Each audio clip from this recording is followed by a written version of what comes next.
बिस्मिल्लाहिर्रहमानिर्रहीम। अस्सलाम वालेकुम नाज़रीन। कैपिटल वन टीवी में आपको खुशामदीद कहते हैं। हमारा डिजिटल प्लेटफॉर्म और दिन रात हमारी टीम कोशिश करती है कि आप तक वो ख़बरें पहुंचाई जाएं जिनकी वाकई जो है वो आपको ज़रूरत हो, और हम कोशिश करेंगे कि आपको लम्हा ब लम्हा जो भी सूरत हाल होती है, टॉप स्टोरीज़ होती हैं, जो कोई इलेक्शंस होते हैं, जहाँ जो चीज़ आप जानना चाहते हैं उस पर, हमारे सोशल इश्यूज़ पे, पॉलिटिकल और किसी किस्म का भी अगर हो, हमारी टीम जो है उस पर काम करना चाहे तो आप उस हवाले से हमारे साथ व्हाट्सएप पे शेयर भी कर सकते हैं कोई भी स्टोरी।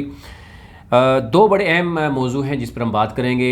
एक तो है रावलपिंडी रिंग रोड स्कैंडल, उस पर बड़ी अहम पेशरफ्त सामने आई है, और बड़े बड़े जो मगरमच्छ हैं जो अपने आप को उसमें समझते थे कि उनका कसूर नहीं है, वो बिल्कुल उनके लिए बड़ा क्लियर साबित हुआ है कि अटक लूप क्यों बनाया गया। अटक लूप में जो परचेजिंग की गई वो रावलपिंडी यानी कि जो एरियाज़ हैं एयरपोर्ट के नज़दीक है उससे भी महंगी की गई, और इसमें किसको फ़ायदा दिया गया, और अरबों रुपए की जो गेम है वो आपसे सामने रखेंगे। दूसरा जो है वो आसम सलीम बाजवा साहब ने क्यों इस्तीफ़ा दिया है। उससे पहले आपने देखा होगा कि जब एक स्टोरी उनके ख़िलाफ़ आई थी कि वो एक तरफ सी पैक के अथॉरिटी के चेयरमैन हैं, फिर वो मामून खुसूसी भी थे, इतलात के हवाले से वो देखते थे वज़ीर-ए-आज़म के साथ, और उनका एक बड़ा तजर्बा था इस हवाले से। वो सदरन कमांड भी उनके पास रही, फिर DG/SPR भी वो रहे, और लेकिन जो स्टोरी आने के बाद बड़ी तनकीद हुई उनके ऊपर कि उनकी फ़ैमिली और उनका बिज़नेस जो है वो अमेरिका में मौजूद है, और ये कन्फ्लिक्ट ऑफ इंटरेस्ट है कि एक तरफ अमेरिकन जो है वो पाकिस्तान और सी पैक के संगीन यानी ना सिर्फ ख़िलाफ़ हैं बल्कि वो बारहा जो है वो इस नाराज़गी का इज़हार भी कर चुके हैं। उस हवाले से ये बात की गई कि एक चेयरमैन सी पैक और एक साबिक एक बड़ा पोर्टफोलियो आर्मी में रखने के बावजूद उनका इतना बड़ा बिज़नेस अमेरिका में क्यों था। एनी हो, अभी उनकी तरफ से इस्तीफ़ा दे दिया गया, और खालिद मंसूर जो है वो कौन है, उन्होंने नए वो जो चेयरमैन हैं वो एजाज़ी ओहदा उनके पास ये होगा, वो यानी कोई इसमें सैलरी नहीं लेंगे। वो क्यों नहीं लेंगे और इसमें क्या बात है ये भी हम आपसे शेयर करेंगे। उनका पोर्टफोलियो क्या है, तकरीबन जो बताया जा रहा है 9 मुख्तलिफ बड़ी कंपनीज़ के साथ वो रहे हैं। चाइनीज़ के साथ बड़ी अच्छी उनकी पहले से ही जो है वो नेटवर्किंग रही है मुख्तलिफ कंपनियों के ज़रिए, और अब वो उनको ये कहा गया है कि वो चीनी कंपनियों के बड़े बड़े स्टेक होल्डर के नज़दीक होते हुए। और आपने देखा होगा गुज़िश्ता तकरीबन 15 दिन पहले धासू के मकाम पर चाइनीज़ इंजीनियर के बस पर एक अटैक भी हुआ था। उसके बाद से सूरत हाल काफ़ी तब्दील हुई। चाइनीज़ ने बाकायदा रिएक्शन उसमें आया, और पहले ये भी कहा गया कि पाकिस्तानी जितने मज़दूर हैं उनको रोक दिया गया है। फिर कहा गया है कि उनकी चाइनीज़ को बाकायदा तौर पर इस हवाले से जो है वो रिक्वेस्ट की गई है, उन्होंने फिर कंटिन्यू किया। लेकिन ये सारी चीज़ें कहा जा रहा है कि फिर इसके साथ ये कहा कि वज़ीर-ए-आज़म के एक बड़े करीबी शख्स थे, वो भी आसम सलीम बाजवा के साथ उनके भी इख्तलाफात थे। ये सारी चीज़ें ये रंग लाई हैं कि आज अब फाइनली वो उन्होंने इस्तीफ़ा दे दिया है।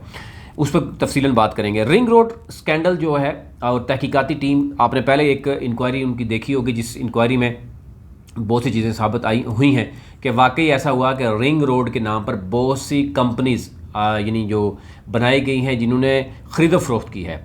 यानी ये पहले बता दिया गया है कि अप्रूवल से पहले ही कि यह रिंग रोड रावलपिंडी में कहाँ कहाँ से होती जाएगी। अटक जो लूप की बात की जा रही है वहाँ पर एक नया लूप बनाने की बात की गई जो पहले से डिस्कस नहीं था, और उसमें फिर आवाम को जो है वो सस्ते दामों आवाम से पैसे वो ले लिए गए, प्रॉपर्टीज़ ले ली गई, और चंद माफिया ने वो फिर महंगे दामों में सोसाइटियाँ बनाकर बेची।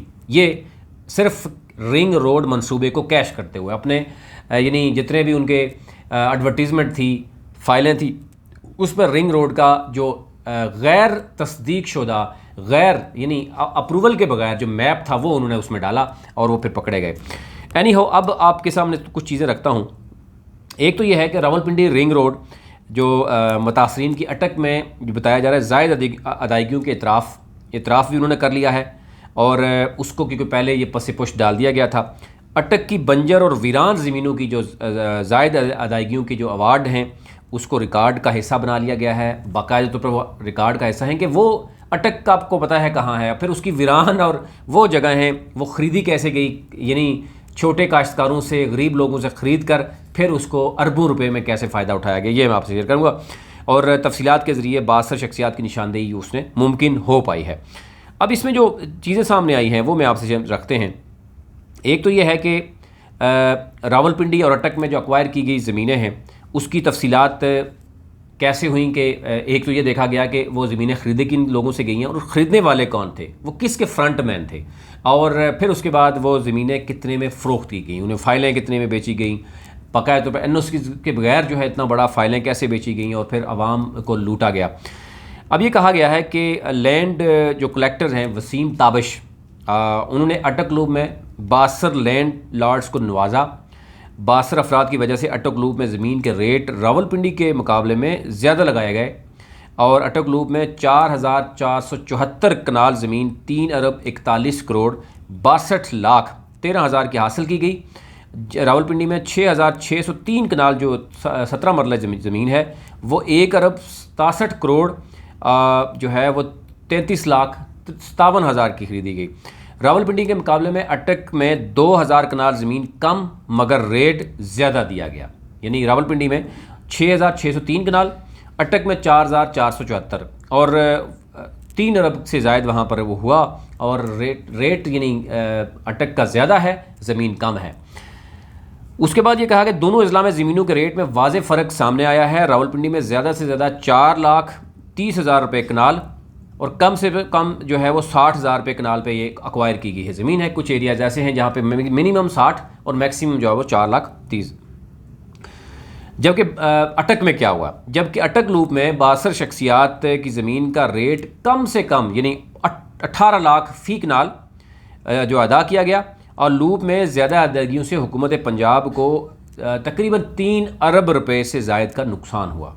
देखें, ये चीज़ें तो सरकारी ख़जाने से मेरे और आपके टैक्स के पैसे से दी गई हैं, तो आप अंदाज़ा कीजिए कि 22 करोड़ 24 करोड़ आवाम का पैसा वो किस तरीके से एक 62 शख्स जो है वो करते हैं और अरबों रुपए की गेम यहाँ पे हो रही है। और इस तरह के कई प्रोजेक्ट्स हैं, कई ऐसे प्रोजेक्ट्स हैं जो बाद में आपको पता है कि जब 5 साल मुकम्मल होते हैं उसके बाद जाके कोई नैब एक्शन लेती है, नैब के 10 साल केस चलता है, उसके बाद बताया जाता है जनाब एक सिर्फ रावलपिंडी में एक केस अभी तक सामने आया 2011 में है जिसमें 2 अरब का उसने नुकसान किया था, उस वक्त आवाम के पैसे लेके भाग गया था। आज भी 2021 में उसने प्ली बार्गेन किया और 2 अरब भी उसने दिया।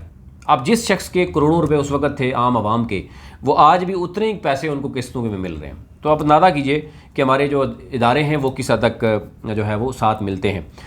फिर भी ये कहा गया है कि रावलपिंडी रिंग रोड मुतासिरीन की जो अटक और रावलपिंडी की जो सारी सूरत हाल है इसमें लिस्टें तैयार हो गई हैं। जो 62 शख्सियात हैं उनका जो नाम है वो तैयार करके वज़ीर-ए-आज़म को भेज दिया गया है और इसके साथ साथ कहा जा रहा है कि अब इसमें मज़ीद जो तहकीकात हैं वो भी सामने आएंगी। इसमें सियासतदानों का नाम भी जनाब सामने आ रहा है जो पहले कहते थे कि हमारा नाम ही नहीं है।